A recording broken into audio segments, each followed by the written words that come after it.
सब कुछ इस दुनिया में एक नाटक चल रहा है। सब सुख दुख केवल कुछ ही समय के लिए आते हैं और चले जाते हैं। इसलिए इन सुख दुखों को भुलाकर हमेशा परमानंद में स्थित कैसे रहना है, यही हम आज एक प्रसिद्ध भिक्षु की कहानी के माध्यम से जानेंगे। तो चलिए कहानी की शुरुआत करते हैं। दोस्तों, वैसे तो भगवान ने हम में से हर किसी को वो सब कुछ दिया है जो हमें मिलना चाहिए था, लेकिन हम में से कुछ लोग उसकी कदर करते हैं और कुछ लोग उसकी कद्र कभी नहीं कर पाते। और कुछ तो ऐसे भी होते हैं कि उनके पास जो कुछ भी है वो उसका बखान करते थकते नहीं, यानी कि अपने मुंह से ही अपनी बढ़ाई करते कभी नहीं थकते। तो अगर आप भी उन्हीं में से एक है या फिर आपके मित्रों में से कोई एक ऐसा व्यक्ति है, तो दोस्तों आज की ये कहानी आपके लिए बहुत ही ज्यादा मजेदार होने वाली है। हालांकि थोड़ी सी लंबी जरूर होगी, लेकिन यकीनन आपको आपके सभी सवालों के जवाब जरूर मिलेंगे। बहुत समय पहले की बात है। एक राजा जिसके पास इतनी धन दौलत थी कि अगर वो हर रोज दान किया करता या फिर उसे बांटा करता तो भी उसकी दौलत कभी खत्म नहीं होती। एक बार उस राजा ने अपने जन्मदिन पर एक बहुत ही बड़ा महोत्सव रखा और सभी लोगों को उसमें आमंत्रित किया। राज्य के सभी लोग वहां पर आए हुए थे। जो लोग जो कुछ भी मांग रहे थे वो उन्हें दिया जा रहा था। लोग राजा की जय जयकार रहे थे, राजा की प्रशंसा हो रही थी। राज्य के सभी लोग कह रहे थे कि ऐसा राजा ना तो आज तक हुआ है और ना ही कभी होगा। यह सब सुन राजा भी मन ही मन बहुत खुश हो रहा था। वह फूले नहीं समा रहा था। तभी राजा ने अपने राज्य में आए हुए सभी लोगों से कहना शुरू कर दिया कि मेरे पास इतनी जमीन है कि मैं भी नहीं जानता और उसे कोई भी नाप नहीं सकता। मेरे पास एक ऐसा अभूतपूर्व है जिसमें कोई भी शत्रु कभी नहीं घुस सकता। मेरे पास इतनी धन और दौलत है कि अगर मैं उसे रोज लुटाना भी चाहूं तो वह कभी खत्म नहीं होगी, और मेरे बल के आगे कोई भी शत्रु अपने घुटने टेक देता है। राजा अपने बखान में लगा हुआ था। वह अपनी बढ़ाई कर ही रहा था कि तभी उस भीड़ में से एक फकीर साधु बाहर आया। उस साधु ने राजा से कहा, है राजन, तुम्हारे पास कुछ भी नहीं है, फिर तुम भला इतनी अपनी बढ़ाई क्यों कर रहे हो? मुझे तो लग रहा था कि मैं ही गरीब हूं, लेकिन तुम तो मुझसे भी ज्यादा गरीब निकले। इतने लोगों के सामने जब फकीर ने राजा से यह सब कहा तो राजा को क्रोध आ गया। राजा ने तुरंत ही उस फकीर को कारागार में डाल दिया। अगले दिन उस फकीर साधु को राज्य सभा में बुलाया गया और उस फकीर से राजा ने कहा, अब कहो, तुम क्या कहना चाहते हो? इस पर वह फकीर साधु कहते हैं कि मुझे लगता था कि तुम्हारे पास धन दौलत ही नहीं है, लेकिन अब मुझे यह भी यकीन हो गया है कि तुम्हारे पास रत्ती भर दिमाग भी नहीं है। इस पर वह राजा और भी ज्यादा क्रोधित हो गया और उसने उस फकीर से कहा कि तुम हमारा अपमान कर रहे हो। हम चाहें तो तुम्हें अभी के अभी तुम्हें हम मृत्यु दंड दे सकते हैं। इस पर वह फकीर मुस्कुराने लगे और राजन से कहा, है राजन, किसी को कुछ देने के लिए हमारे पास भी कुछ होना चाहिए, लेकिन तुम्हारे पास तो कुछ भी नहीं है, तो फिर तुम भला मुझे क्या दे सकते हो? फकीर की इस बात पर राजा को और भी ज्यादा क्रोध आ गया। राजा ने कहा, अगर मेरे पास कुछ नहीं है तो फिर बताओ तुम्हारे पास क्या है? तुम मुझे क्या दे सकते हो? इस पर वह फकीर मुस्कुराने लगा और कहा, है राजन, मेरे पास जो कुछ भी है वह तुम्हें दिखाई नहीं देगा, और जो तुम्हें दिखाई दे रहा है ऐसा मेरे पास कुछ नहीं है। इस पर वह राजन कहता है कि है फकीर, मैं समझ गया कि तुम्हारी दिक्कत क्या है। तुम्हारे पास कुछ भी नहीं है और तुम चाहते हो कि तुम्हारे पास धन हो, दौलत हो। तुम गरीब हो इसलिए तुम अमीर होना चाहते हो। तो ठीक है, तुम अपने घर चले जाओ और अब इसकी चिंता करना बिल्कुल छोड़ दो। राजा की इस बात को सुनने के बाद वह फकीर एक बार फिर मुस्कुराने लगा और मुस्कुराते मुस्कुराते वह अपने घर की ओर चल पड़ा। वह फकीर एक टूटी फूटी झोपड़ी में रहा करता था। जब तक वह फकीर अपनी उस झोपड़ी में पहुंचा तब तक राजा ने उस झोपड़ी में हीरे जवाहरात से भरे हुए कुछ थैले उस झोपड़ी में रखवा दिए। राजा मन ही मन यह सोच रहा था कि जैसे ही वह फकीर इतना धन देखेगा तो वह खुशी के मारे पागल हो जाएगा, और यह सब मैं अपनी आंखों से देखना चाहता हूं। इसीलिए राजा झोपड़ी के पास में ही छुपकर यह सब देखने लगा। कुछ देर बाद जब वह फकीर अपनी झोपड़ी में आया तो उसने देखा कि हर तरफ हीरे ही हीरे फैले हुए थे और उसके सोने के लिए भी कहीं पर जगह नहीं थी। इस पर उस फकीर ने उन थैलों को निकालकर अपनी झोपड़ी से बाहर फेंक दिया और अपने सोने के लिए जगह बनाई। उसमें से एक थैला जो बच गया था उसे अपने सर के यहां पर रखा और फिर उसी पर सो गया। राजा ये सब देखकर बड़ा ही आश्चर्यचकित था कि भला ये फकीर कहीं पागल तो नहीं है। इतने सारे धन के थैले रखे हुए थे, उसमें से उसने एक भी नहीं देखा। सारे के सारे थैले उठाकर उसने फेंक दिए, मानो वह धन की थैलियां हो ही ना, किसी ने कचरे की थैलियां वहां पर रख दी हों। ये सब राजा सोच ही रहा था कि तभी राजा के मन में एक और विचार आया। उसने सोचा कि लगता है फकीर कारगार में रहकर थक चुका था, उसे नींद आ रही थी, जिस वजह से उसने यह सारी थैलियां उठाकर बाहर फेंक दी। लेकिन जैसे ही वह उठेगा तो इन थैलों के अंदर जब इतना सारा ध्यान दिखेगा तो वह जरूर खुशी के मारे पागल हो जाएगा और जो कुछ भी थैले उसने बाहर फेंके हैं वह भी उठाकर वह अपनी झोपड़ी में ले जाएगा। अब राजा उस फकीर के उठने का इंतजार करने लगा। देखते ही देखते एक पैर बीत गया। वह फकीर नींद से उठा और उसने देखा कि आसपास जो भी थैलियां बची हुई थी उसे भी उठाकर उसने बाहर फेंक दिया, और साथ ही साथ वह यह भी कह रहा था कि यहां पर किसने इतना सारा कूड़ा कचरा डाल दिया है। उस फकीर ने अपने झोपड़ी की साफ सफाई की और फिर बाहर आगे की ओर चल पड़ा। यह सब देख राजा बड़ा ही आश्चर्यचकित था। वह सोच रहा था कि लगता है शायद इसे धन की आवश्यकता नहीं है, इसे कुछ और ही चाहिए जिसके पीछे इस दुनिया के अधिकांश लोग पागल हैं और वो सब कुछ चाहिए। राजा ने उस फकीर के आने से पहले उसकी भी व्यवस्था उस झोपड़ी में करवा दी और फिर फकीर के आने का इंतजार करने लग गया। कुछ समय बाद जब वह फकीर वापस आया, अपनी कुटिया में अंदर की ओर प्रवेश किया तो उसने देखा कि कुछ लड़कियां फकीर का इंतजार कर रही थीं, जो बिल्कुल जवान थीं, जिनके अंदर यौवन कूट कूट कर भरा हुआ था। वे सभी अपनी अदाओं से उस फकीर को लुभाने की कोशिश करने लगी। तभी फकीर ने उन सब की तरफ ध्यान से देखा और कहा, बेटियों, तुम सब यहाँ पर आए हो तो खाना खाकर जाना, मैं सभी के लिए खाना बनाता हूँ। उन फकीर ने सभी के लिए भोजन बनाया और सभी को भोजन भी खिलाया। वहां पर उपस्थित जितनी भी लड़कियां थीं, अब उनके पास कहने के लिए कुछ नहीं रहा था।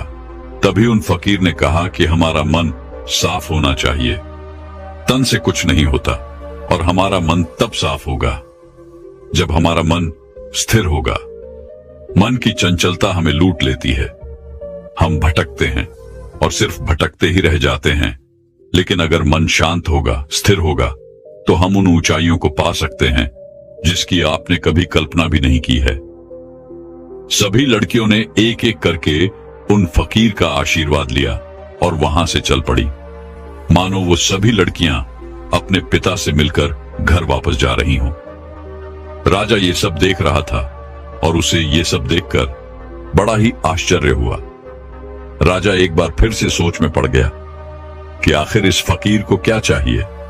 इसने धन नहीं लिया, इसने उन स्त्रियों को भी खाना खिलाकर भेज दिया, तो फिर ऐसी कौन सी चीज है जो इस फकीर को खुश कर सकती है, जो इस फकीर को चाहिए। बहुत देर सोच विचार करने के बाद राजा के मन में एक और नया विचार आया और वह सोचने लगा कि एक ऐसी चीज है जिसके लिए लोग परेशान रहते हैं, जिसके लिए लोग षड्यंत्र भी रचते हैं और जिंदगी भर इसे पाने की कल्पना करते रहते हैं, लेकिन ये सबके भाग्य में नहीं होता। यह सब सोच विचार करने के बाद राजा फकीर की झोपड़ी में चला गया। फकीर ने जैसे ही राजा को देखा, उसने राजा से कहा, है राजन, आइए, आपका स्वागत है। इस पर राजा ने कहा कि मैं आज आपको एक उपहार भेंट करने आया हूं, और ये उपहार ऐसी चीज है जो सबके भाग्य में नहीं होती।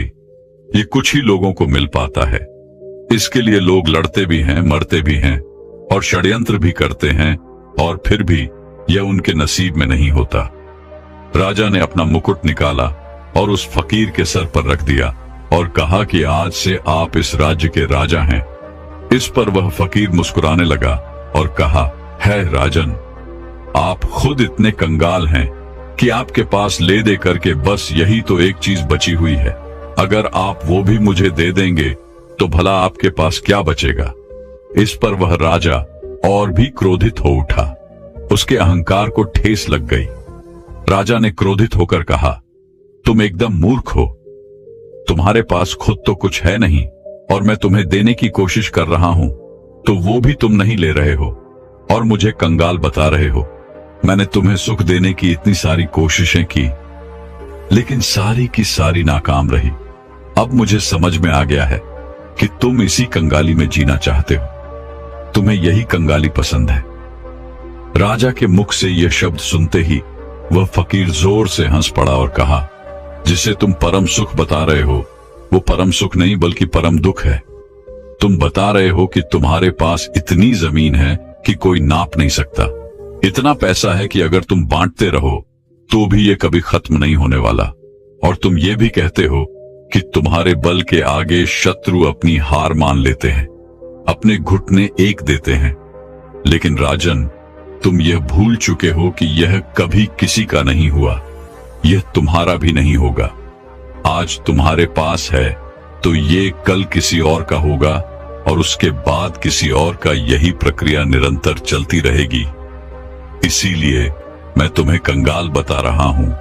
इस पर वह राजा फकीर से कहता है, फिर तुम क्या चाहते हो?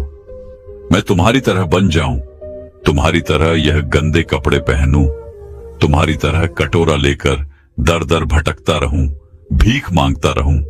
क्या तुम्हें यही चाहिए? क्या तुम इसी को अमीरी कहते हो? अब की बार फकीर ने राजा से कहा, है राजन, धन दौलत, राजपाट और व्यापार यह हम सभी करते हैं और हम सभी को करना भी चाहिए, पर यह याद रखना चाहिए कि यह हमारे लिए है, हम इनके लिए नहीं। जिस दिन हम इनके लिए हो जाएंगे उस दिन हमारे जीवन में कोई भी मकसद नहीं बचेगा। हम केवल धन कमाना चाहेंगे, अधिक से अधिक धन, लोगों को मारकर, लोगों को गिराकर अपनी सत्ता बढ़ाना, लोगों की जिंदगियों से खेलना, बस यही सब मकसद रह जाता है। और जब ऐसा होता है तो सब कुछ गड़बड़ हो जाता है।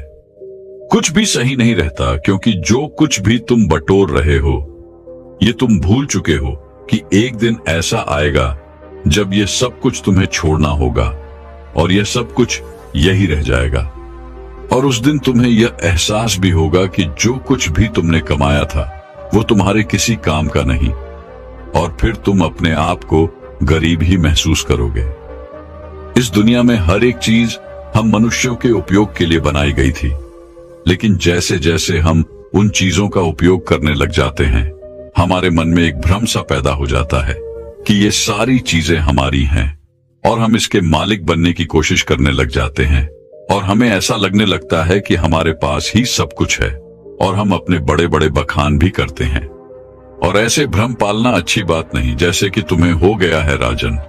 फकीर की इन बातों को सुनने के बाद राजा उन फकीर से कहता है कि ऐसी बातें तो कोई दरिद्र फकीर ही कह सकता है, क्योंकि उसके पास तो कुछ भी नहीं है। वो गरीब है और गरीबी में ही जिएगा और गरीबी में ही अपनी अंतिम सांसें लेगा। राजा की इस बात को सुनते ही वह फकीर एक बार फिर से जोर से हंस पड़ा और कहा, है राजन, तुम्हारे पिताजी इस समय मृत्युशैया पर लेटे हुए हैं। जाओ और उनसे पूछो कि उन्होंने अब तक क्या कमाया है। उस फकीर की बात को सुनने के बाद वो राजा तुरंत ही अपने महल लौट गया और अपने पिता के पास गया। वहां उसने देखा कि उनके पिता की तबीयत काफी ज्यादा खराब हो चुकी थी। राजा ने अपने पिता से पूछा, पिताश्री, मैं आपसे यह जानना चाहता हूं कि आपने आज तक क्या कमाया है, आपने आज तक क्या क्या इकट्ठा किया है। इतना बड़ा राज्य है, इतनी धन, इतनी दौलत है, इतना यश है, और मेरे जैसा एक पुत्र भी है। क्या आपने यह सब कमाया है? अपने बेटे की बात को सुनने के बाद राजा के पिता ने कहा, बेटा, जब तक मेरे हाथ पैर सही सलामत थे, काम कर रहे थे, तब तक मुझे भी ऐसा ही लगता था। लेकिन आज जब मैं इस हालत में हूं और मुझे यह भी पता है कि बहुत ही जल्द मैं मृत्यु को प्राप्त हो जाऊंगा, तब मुझे ऐसा लग रहा है कि जैसे आज तक मैंने कुछ भी नहीं किया। मैं अपने आप को बिल्कुल खाली महसूस कर रहा हूं।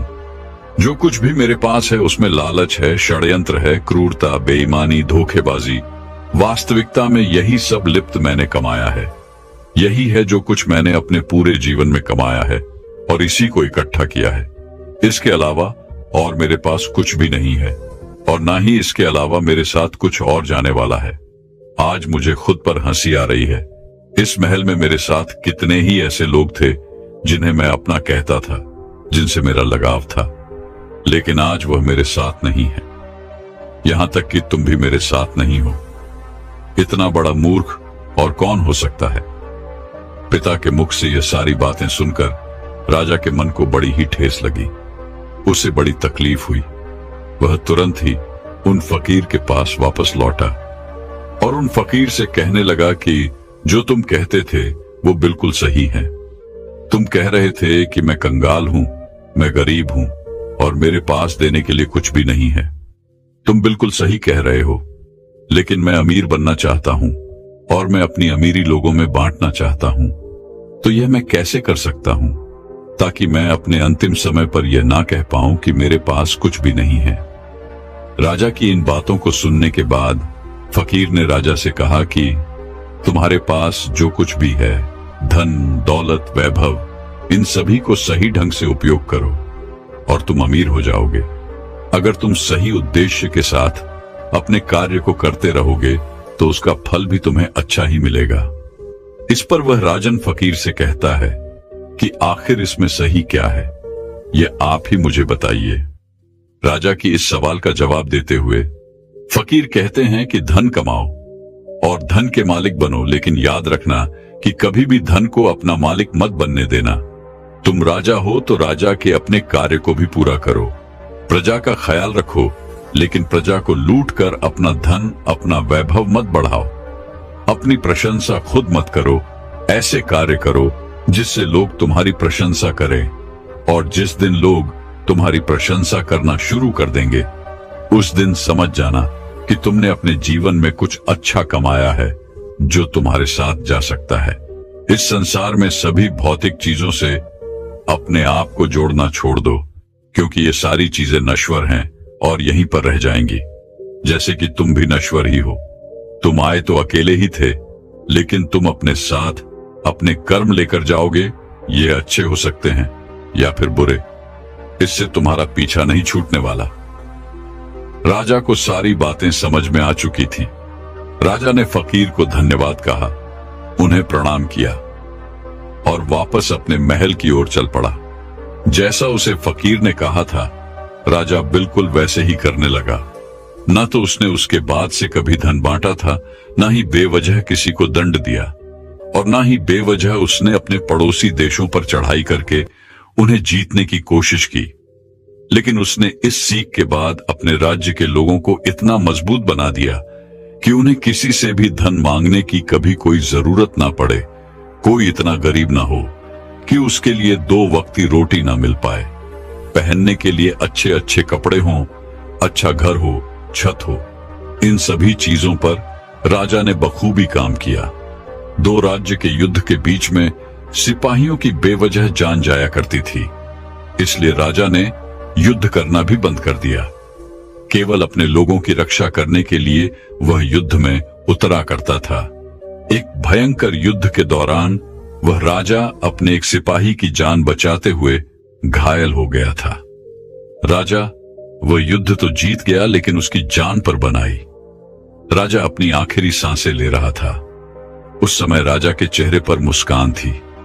वह जोर से हंसा और कहने लगा, है फकीर, तेरा धन्यवाद कि मेरे लिए लोग इतना आंसू बहा रहे हैं, मेरी प्रशंसा कर रहे हैं और मेरी फिक्र भी कर रहे हैं। मैंने इतना कुछ कमा लिया है कि लगता है मैंने कुछ नहीं कमाया। मैं खाली हाथ आया था और खाली हाथ ही जा रहा हूं। ना मेरे पास कुछ अच्छा है और ना ही कुछ बुरा। तभी अचानक वह फकीर राजा के पास आया और राजा से कहने लगा, अरे इतनी क्या जल्दी है, अभी तो तुम्हें और शासन करना है। उस फकीर ने अपनी पोटली से एक औषधि निकाली और राजा को पिला दी। देखते ही देखते वह राजा बहुत ही जल्दी फिर से स्वस्थ हो गया और जैसे ही वह पूरी तरह से स्वस्थ हुआ, वह वापस उस फकीर से मिलने उसी झोपड़ी में चला गया। लेकिन जब वो वहां गया तो बिल्कुल भी हैरान रह गया, क्योंकि वहां पर कोई फकीर नहीं था। वह फकीर कहां गया ये किसी को नहीं पता। दोस्तों, कुछ इसी प्रकार हम अपना जीवन सिर्फ धन कमाने में लगा देते हैं। जीवन भर हम उस धन को कमाते हैं जो धन हमारे किसी काम का नहीं। हम ऐसी ही चीजें इकट्ठा करते रहते हैं और आखिर में अंतिम समय आने पर हमें यह एहसास होता है कि हमने सब कुछ कमाकर भी कुछ नहीं कमाया और हमारे साथ सिर्फ हमारे कर्म ही रह जाते हैं। तो दोस्तों, चलिए अब अपनी नींद को पूरी तरह से योग निद्रा के माध्यम से ध्यान में कैसे परिवर्तित करना है और ब्रह्मचर्य में सुबह जल्दी उठने की आदत कैसे लगानी है, इस विषय पर अगली कहानी की शुरुआत करते हैं। दोस्तों, कहते हैं जिन लोगों की नींद मृत्यु के समान शांत और स्थिर हो जाए, उन लोगों का हर सुबह एक नया जन्म होता है। इसका अर्थ यह हुआ कि जिस प्रकार ऋतु के समय हमारी सांसें एकदम से थम सी जाती है, उसी प्रकार नींद में अगर हमारी सांसें इतनी धीमी रफ्तार से चलेंगी जिसका किसी को पता ना चले कि हम सांसें ले रहे हैं या नहीं, तो यह समझ जाइएगा कि आप योग निद्रा में हैं। योग निद्रा का अर्थ यह हुआ कि आपकी नींद ही आपके लिए ध्यान बन चुकी है, और यदि एक बार आप योग निद्रा में पहुंच गए तो आपको ब्रह्म मुहूर्त में जागृत होने का प्रयास कभी नहीं करना पड़ेगा, क्योंकि एक साधारण व्यक्ति की नींद 8 घंटों की होती है और वहीं पर जो व्यक्ति योग निद्रा में होता है उसकी नींद केवल 4 से 5 घंटों की ही होती है। इसी कारण यदि आप योग निद्रा में होंगे तो आपका अपना शरीर ब्रह्म मुहूर्त में बिस्तर छोड़ देगा। यदि आप भी अपनी नींद को योग निद्रा की नींद बनाना चाहते हैं, अपने आप को ब्रह्म मुहूर्त में उठाना चाहते हैं, तो इसके लिए आपको एक बात समझनी बहुत जरूरी है, और वह यह है कि अपने शरीर के साथ जबरदस्ती हमें नहीं करनी चाहिए। अगर आप जबरदस्ती करके किसी तरह से तरह तरह के उपकरणों का इस्तेमाल करके यदि आप ब्रह्म मुहूर्त में उठ भी जाते हैं तो आपकी नींद पूरी नहीं होगी। आपका शरीर थका हुआ होगा और आपका ध्यान भी पूरी तरह नहीं लग पाएगा। इसलिए यदि आप किसी तरह से ब्रह्म मुहूर्त में जबरदस्ती उठ भी जाते हैं तो आप ब्रह्म मुहूर्त की उस समय का, उस ऊर्जा का भरपूर उपयोग नहीं कर पाएंगे। और वहीं पर यदि आपकी आंखें खुद ब खुद ब्रह्म मुहूर्त के समय पर खुल जाती हैं तो आप सुबह के ध्यान में गहरे उतर सकते हैं, ब्रह्म मुहूर्त की उस ऊर्जा का भरपूर उपयोग कर सकते हैं। लेकिन वहीं पर यदि हम जबरदस्ती करके किसी तरह से ब्रह्म मुहूर्त में उठ भी जाते हैं तो इसका अर्थ यह है कि हमने अपने शरीर को तनाव दिया है, जबरदस्ती हमने उसे उठाया है, जिस कारण हमारा पूरा दिन तनाव में ही बीतेगा। हम दिन भर थका हुआ महसूस करेंगे, हारा हुआ महसूस करेंगे और हमारा मन भी किसी कार्य में नहीं लग पाएगा। यदि आप वास्तव में ब्रह्म मुहूर्त में उठना चाहते हैं तो इसकी तैयारी आपको पिछली रात को ही करनी होगी। जैसे कि मान लीजिए आप रोज रात को 8 बजे तक खाना खा लेते हैं, तो उसके बाद 9 बजे तक आप सोने की तैयारी कर लीजिए। आपको यह समय निश्चित रखना होगा। नियमित तौर पर आपको हर रोज 9 बजे ही सोना होगा। 9 बजे आपको अपने बिस्तर पर पहुंच जाना है, शांत होकर स्थिर होकर सो जाना है। और एक बात और याद है, जब आप इस अवस्था में होंगे तब आपके मन में किसी प्रकार के कोई विचार नहीं होने चाहिए, जैसे कि आज मैंने यह काम नहीं किया, आज मैंने वह काम नहीं किया। यदि मैंने इस कार्य को आज कर लिया होता तो कल मेरे ऊपर इतना दबाव ना होता। आपके दिन भर के सारे काम दिन भर में छूट जाने चाहिए। यदि आप व्यापार करते हैं तो आपके व्यापार के सारे काम वहीं रह जाने चाहिए। इस स्थिति के दौरान आपके मन में ऐसे कोई विचार नहीं होने चाहिए जिससे आप और आपकी नींद पर प्रभाव पड़े। फिर चाहे वह कार्य आपके लिए कितना भी जरूरी क्यों ना हो, फिर चाहे वह विचार ही आपके लिए कितना भी जरूरी क्यों ना हो, क्योंकि एक अच्छी नींद देना अति आवश्यक होता है, जिससे हमारा शरीर ऊर्जावान बना रहता है, ताकतवर बना रहता है।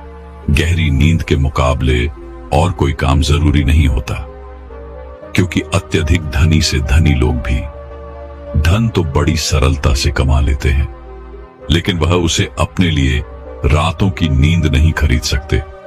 और यदि मान लीजिए आपने 9 बजे का समय तय कर लिया है, क्या आपको ठीक इसी समय पर सोना है, तो इसके लिए आपको करीबन 2 घंटे पहले से ही इसकी तैयारी शुरू कर देनी चाहिए।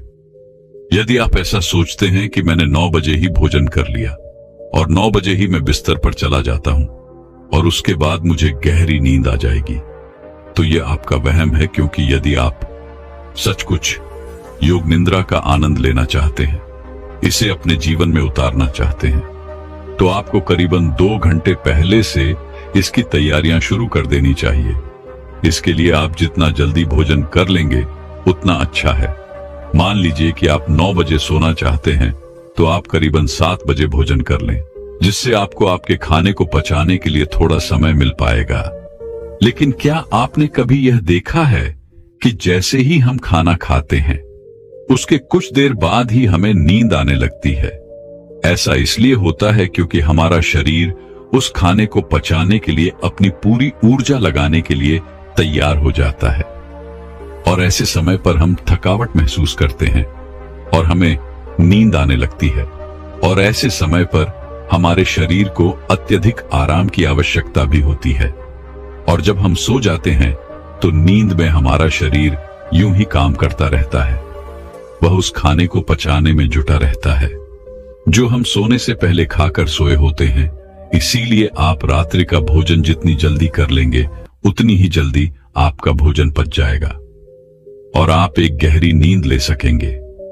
आयुर्वेद के हिसाब से हमें रात्रि का भोजन सूरज के ढल जाने के पहले करना चाहिए, और आयुर्वेद में यह भी कहा गया है कि रात्रि का भोजन जितना हल्का होगा उतना ही हमारा शरीर ऊर्जावान होगा, उतनी ही जल्दी हमारा शरीर उसे पचाने में सक्षम होगा। इसलिए हमेशा कोशिश करें कि रात्रि में हमेशा हल्का भोजन करें। लेकिन आजकल हम में से अधिकांश लोग तरह तरह के तरल पदार्थों का इस्तेमाल करते हैं, तरह तरह के तेलों का इस्तेमाल करते हैं ताकि वो अपने खाने को और भी ज्यादा स्वादिष्ट बना सकें। लेकिन इससे हमारे खाने को पकाने में और भी ज्यादा समय लगता है, और जिस भोजन को पकाने में जितना ज्यादा समय लगता है वह भोजन उतना ही ज्यादा पचने में भी समय लेता है। और इसी के विपरीत जिस भोजन को पकाने में कम समय लगता है वह भोजन उतना ही हल्का होता है और हमारे शरीर के लिए उतना ही ऊर्जावान भी होता है। हमारा शरीर इस भोजन को बड़ी आसानी से पचा लेता है और हमारे शरीर को भरपूर ऊर्जा जल्द से जल्द प्रदान कर पाता है।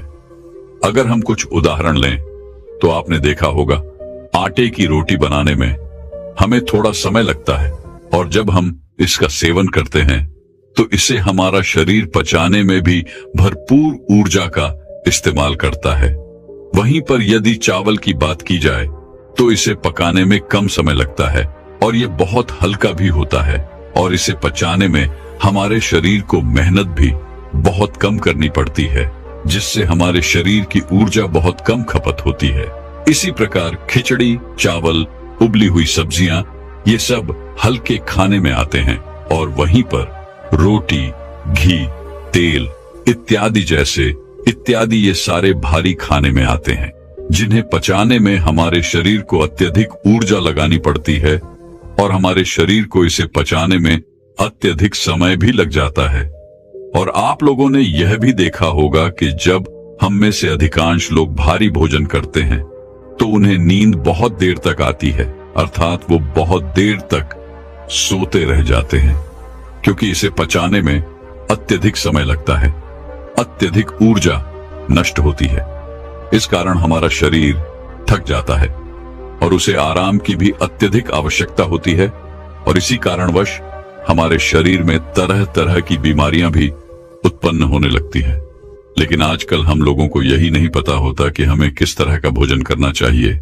आप में से अधिकांश लोग रोज सुबह सुबह या शाम के वक्त व्यायाम करने जाते होंगे, अच्छा शरीर बनाने के लिए, अच्छा और सुडौल दिखने के लिए, जिससे आपका शरीर बलवान हो, ऊर्जावान दिखे। लेकिन इसके लिए आप भारी भोजन भी करते हैं। इससे आपका शरीर ऊर्जावान और सुडौल तो दिखता है, लेकिन शरीर की वह प्राकृतिक ऊर्जा, वह प्राकृतिक स्फूर्ति और प्राकृतिक ताजगी हमेशा के लिए नष्ट हो जाती है। इसलिए कहा जाता है कि शरीर का बलवान होने से ज्यादा मजेदार है मन का आनंदित होना। यह बात बिल्कुल सच है कि हर एक मनुष्य को व्यायाम करना चाहिए, जिससे उसका शरीर स्वस्थ और सुडौल बना रहता है, रोग मुक्त रहता है। लेकिन हमें उतना ही व्यायाम करना चाहिए जिससे कि हमारा शरीर थके ना, और हमारे शरीर को कम से कम आहार की जरूरत पड़े, जिससे हमारा शरीर प्राकृतिक तौर पर ऊर्जावान बना रहता है। आपने खुद इस चीज का अनुभव किया होगा जब आप में से अधिकांश लोग व्यायाम करते होंगे, और जब आप किसी दिन जरूरत से ज्यादा या फिर यूं कहें कि कुछ कठिन व्यायाम कर लेते हैं तो आपका शरीर अत्यधिक थक जाता है और आपके नींद की अवधि भी बढ़ जाती है। इसी कारणवश हमारे शरीर को ज्यादा आराम की जरूरत पड़ जाती है और हम इस पर ध्यान नहीं दे पाते। इसीलिए जब अगले दिन हम उठते हैं तो हमारा शरीर थका हुआ महसूस होता है, हमारे शरीर के अंदर हमें ऊर्जा कम महसूस होती है। लेकिन जो व्यक्ति समझदार हैं, वो लोग यह जानते हैं कि हम चाहे शरीर के लिए कितना भी व्यायाम क्यों ना कर ले, इसे चाहे कितना भी बलवान क्यों ना बना ले, लेकिन एक ना एक दिन तो इसे मिट्टी में मिलना ही है। और यही बात यदि हम अपने मन को समझाने में सफल हो जाते हैं तो इससे बड़ी जीत हमारे लिए और कुछ नहीं हो सकती, क्योंकि मन को समझाने से बड़ा काम इस दुनिया में कुछ हो ही नहीं सकता। जो व्यक्ति अपने मन पर काबू पा लेते हैं उसे समझाने में कामयाब हो जाते हैं। समझ लीजिए कि उन्होंने अपने जीवन पर विजय प्राप्त कर ली, उन्होंने अपने आप पर विजय प्राप्त कर ली, क्योंकि हमारा मन ही हमें भटकाता है, हमारा मन ही हमें लुभाता रहता है, हमारा मन ही दूसरों को प्रभावित करने में लगा रहता है। जैसे कि हम में से अधिकांश लोग व्यायाम इसलिए करते हैं ताकि उनका शरीर सुडौल और बलवान दिखे और वह लोगों को प्रभावित कर सके। जैसा कि आजकल हम सभी तरह तरह के विज्ञापनों में देखते रहते हैं, उसे देखकर हमारा मन भी उसी तरह काम करने लग जाता है, क्योंकि हमने हमेशा से तरह तरह के कलाकारों को देखा है जो अपने शरीर को सुडौल और आकर्षक बना लेते हैं। हमारा मन भी उसी पर काम करता है, हमारे मन को भी वही चाहिए, हमारे मन को भी लोगों को प्रभावित करना है, जिस कारण हम भी उसी राह पर चल पड़ते हैं। लेकिन हम कभी ये नहीं सोचते कि अगर हमारा समाज साधु संतों, ऋषि मुनियों की तरह मन को आकर्षण बनाने में ध्यान देते तो शायद हम व्यायाम से कहीं ज्यादा ध्यान को देते, उसे महत्वपूर्ण समझते। खैर, हम अपने विषय की तरफ आगे बढ़ते हैं। रात्रि को करीबन 7 बजे के आसपास आपको भोजन कर लेना है और यह भोजन हल्का होना चाहिए। उसके बाद आपको अपने शरीर को शांत और स्थिर बनाने की कोशिश करनी है, क्योंकि इस दौरान आपके पास कोई और काम नहीं होना चाहिए। 7 बजे के पहले पहले आपको आपके सारे काम निपटा लेने हैं, फिर चाहे वह दफ्तर क्यों या व्यापार के या फिर मन में कोई उथल पुथल, इन चीजों को पूरी तरह से बंद कर देना है। और 7 से 9 बजे के बीच का यह जो वक्त है, इसका हमें भरपूर उपयोग करना है, अपने मन को शांत करने के लिए, स्थिर करने के लिए, विचार मुक्त बनाने के लिए। और इसके लिए चाहें तो आप रात्रि के बाद स्नान भी कर सकते हैं, और स्नान करने के लिए आप चाहे तो हल्के गुनगुने पानी का भी इस्तेमाल कर सकते हैं। और स्नान करते वक्त आपके मन में तरह तरह के विचार उत्पन्न होंगे और इस समय पर आपको केवल इन्हीं विचारों पर ध्यान देना है। जैसे कि आज जो भी थकान हुई है, मेरा शरीर जितना भी थका हुआ है, जो भी मैंने आज काम किया है, जो भी मैंने किसी से ईर्ष्या की है, नफरत की है, घृणा की है, वह सारी चिंताएं, वह सारी परेशानियां इस पानी के साथ धुल रही है और मेरा मन एकदम खाली, शांत और निर्मल हो रहा है। यदि आप ऐसा भाव स्नान करते वक्त मन में रखते हैं तो आपका मन शांत होने लगेगा और आप अपने आप को स्थिर करने में भी धीरे धीरे कामयाब हो ही जाएंगे। जब आप रोज रोज एक ही अभ्यास लगातार करते रहेंगे तो इसका परिणाम भी आपको उतना ही जल्दी मिलेगा। और स्नान करने के बाद कोशिश कीजिए कि आपका ध्यान किसी और पर ना जाए।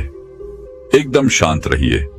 जो भी आपने आज किया है, जो भी वस्तुएं आपने देखी हैं, सोची हैं, सुनी हैं, उन्हें वहीं पर छोड़ दीजिए, क्योंकि वह सारी चीजें आपको अगले दिन फिर वहीं पर मिल जाएंगी। और उसके बाद अपने कक्ष की ओर आगे बढ़े। अपने कक्ष में जो भी सुगंध आपको पसंद हो उसका इस्तेमाल करें। हो सकता है या कोई धूप बत्ती हो या फिर कोई परफ्यूम, आप इसका इस्तेमाल कर सकते हैं। उसके बाद अपने कमरे की रोशनी को धीमा कर दीजिए और मन को शांत करने के लिए, स्थिर करने के लिए कोई शांत संगीत लगाकर उसे ध्यानपूर्वक सुन सकते हैं। और उसके बाद आप बिस्तर पर लेट जाइए और किसी प्रकार के उपकरणों का इस्तेमाल ना करें। बस सोते वक्त अपने मन में अपने आप से कहिए कि मुझे ब्रह्म मुहूर्त में उठना है, और इसे आपको बड़े ही ध्यानपूर्वक कहना है। आपका पूरा ध्यान केवल इन्हीं शब्दों पर होना चाहिए। यदि आप सुबह 4 बजे उठना चाहते हैं तो आप कह सकते हैं कि मुझे कल सुबह 4 बजे उठना है। हे प्रभु, मेरी इसमें मदद कीजिएगा। मुझे अगली सुबह 4 बजे उठा दीजिएगा, क्योंकि आप ही इस सृष्टि के कर्ता धर्ता है। इसलिए मैं आपके भरोसे एक गहरी नींद लेने जा रहा हूं और मुझे पूरी उम्मीद है कि आप मुझे कल सुबह 4 बजे अवश्य जगा देंगे। अपने मन में यह भाव बनाए रखें और इसी भाव के साथ आप गहरी नींद में चले जाएं। आपको ऐसा पूरे 21 दिनों तक करना होगा। उसके बाद आप खुद ही एहसास कर पाएंगे कि जब आप नींद में थे तब भी आपको आपके आसपास क्या हो रहा है। इन सब का ज्ञान था।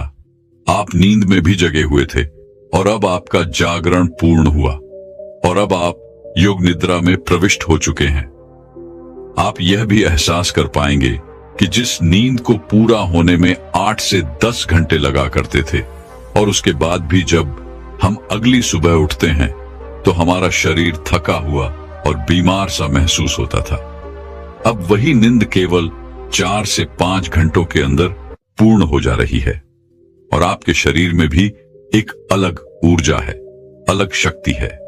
आपका मन भी स्फूर्ति से भरा हुआ है और आपका मन भी सभी कार्यों में बड़ी सरलता से और सहजता से लगने लगा है। और ऐसा इसलिए हो पाता है क्योंकि ये नींद आपकी वास्तविक नींद है। पहली जो नींद आप सो रहे थे उसमें आपके मन में तरह तरह के विचार रहते थे, तरह तरह के आपको सपने दिखाई पड़ते थे। आपका मन, आपका मस्तिष्क पूरी रात्रि भर काम करता रहता था। आपका शरीर आपके भोजन को पचाने के लिए कार्य करता रहता था, जिससे आपकी ऊर्जा नष्ट होती रहती थी। इसी कारणवश जब आप उस नींद से उठते थे तब भी आपका शरीर उसी प्रकार थका हुआ, हारा हुआ और कमजोर दिखाई पड़ता था। लेकिन जब आप इस प्रक्रिया का इस्तेमाल करेंगे तो उसके बाद ना तो आपके मन में कोई विचार होंगे, ना ही आपका शरीर थका हुआ होगा और ना ही आपके शरीर को किसी प्रकार के किसी क्रिया को करने की कोई आवश्यकता पड़ेगी। आपका मन, आपका दिमाग पूरी तरह से शांत होगा और जब आप अगली सुबह उठेंगे तो आपका शरीर पूरी तरह से ऊर्जावान बना रहेगा। आप किसी भी कार्य को पूरे मन और लगन के साथ पूरा करेंगे। ना ही आपको आलस्य आएगा और ना ही आप थकेंगे और ना ही आपको पूरे दिन पर किसी प्रकार का कोई तनाव महसूस होगा। आपका पूरा दिन तरोताजी से भरा हुआ रहेगा। आपके लिए एक नए दिन की शुरुआत होगी। आप हर काम में आनंद लेंगे योग निद्रा में पहुंचने के बाद आपका ध्यान करना भी अत्यधिक सरल हो जाता है। आप बहुत जल्दी ही गहरे ध्यान में उतर जाते हैं। रात को योग निद्रा लेने के बाद ब्रह्म मुहूर्त में किया गया ध्यान सबसे लाभकारी होता है। इसलिए जब भी आप योग निद्रा से उठें तो कोशिश कीजिएगा कि कम से कम 1 घंटा आप ध्यान के लिए अवश्य निकालें। ध्यान ही वह मार्ग है जिससे आप उस असीम शक्ति को समझ पाएंगे, उसे पहचान पाएंगे, उस विराट रूप को देख पाएंगे। आप उसे देख पाएंगे जो इस कण कण में बसा हुआ है। आप वह सब कुछ देख पाएंगे, समझ पाएंगे जो आज तक इन शास्त्रों में लिखा गया है। इन शास्त्रों का निचोड़ अब आपको ज्ञात हो जाएगा, जो आज तक यह आर्ष मुनि हमें सिखाते रहे हैं, जिस पर पूरा अध्यात्म टिका हुआ है। हमारे शास्त्र, वेद और ज्ञान ये सब कोई पढ़ने या रटने की चीजें नहीं है, ये तो अनुभव है। इसका हमें अनुभव ही करना चाहिए। यदि आप इसे रटने का प्रयास करते हैं तो आप कुछ नहीं हासिल कर सकते। इसका आपके जीवन पर कुछ असर नहीं होगा। ये ज्ञान केवल आपके मस्तिष्क के ऊपरी भाग और मन के ऊपरी भाग पर ही रहेगा। यह कभी आपके मन को प्रभावित नहीं कर सकेगा, जिस कारण यह हमारे मन में एक तनाव पैदा करेगा, जिससे हमारे जीवन में भी तनाव उत्पन्न होने लगेगा। लेकिन यदि आप इन चीजों का अनुभव करते हैं तो यही ज्ञान, यही वेद, यही शास्त्र आपके लिए आनंद का कार्य करेंगे। आपको हर जगह आनंद की अनुभूति होगी। आप केवल हर जगह वास्तविकता को देख पाएंगे, सत्य को समझ पाएंगे, सत्य को जान पाएंगे, और आपका जीवन भी सरल और सूक्ष्म होने लगेगा। दोस्तों, मैं उम्मीद करता हूं कि यह कहानी सुनने से आपके जीवन में अच्छे बदलाव आए होंगे। आपको इस वीडियो से क्या सीखने मिला, ये कमेंट करके जरूर बताएं, और अपने परिवार, दोस्तों या आपके करीबी इंसान के साथ ये कहानी शेयर करके उन्हें भी इस ज्ञान से परिचित करवाएं। बाकी अगर आपको यह वीडियो दिल से अच्छी लगी हो तभी इस वीडियो को लाइक कर देना, और आपने अब तक इस चैनल को सब्सक्राइब न किया हो तो चैनल को सब्सक्राइब भी जरूर कर देना। आपका हर दिन शुभ हो और खुशियों से आपका जीवन भरा रहे। धन्यवाद। नमो बुद्ध।